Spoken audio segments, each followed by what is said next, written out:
पुणे अपघात प्रकरणामध्ये 2 डॉक्टरांसह शिपायाला कोर्टामध्ये हजर करण्यात आलं। डॉक्टर अजय तावरे, श्रीहरी हळनोर आणि अतुल घटकांबळे या तिघांना कोर्टामध्ये हजर करण्यात आलं। तिघांच्या 10 दिवसांच्या पोलीस कोठडीची मागणी करण्यात आली आहे।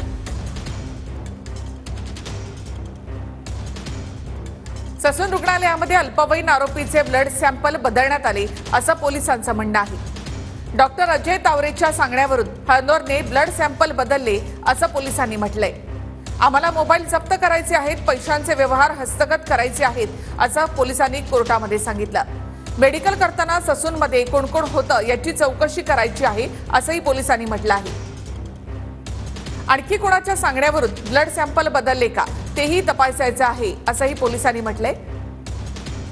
अल्पवयीन आरोपीचे वडील विशाल अग्रवालचा आम्हाला ताबा हवा आहे असंही पोलिसांनी कोर्टात सांगितलं। सर्व आरोपींची आम्हाला समोरासमोर चौकशी करायची आहे असंही पोलिसांनी कोर्टात सांगितलं आहे।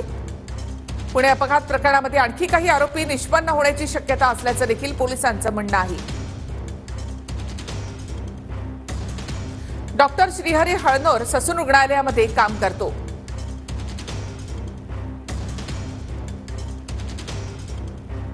डॉक्टर अजय तावरे हे हेड ऑफ डिपार्टमेंट आहेत अशी माहिती पोलिसांनी कोर्टात दिली।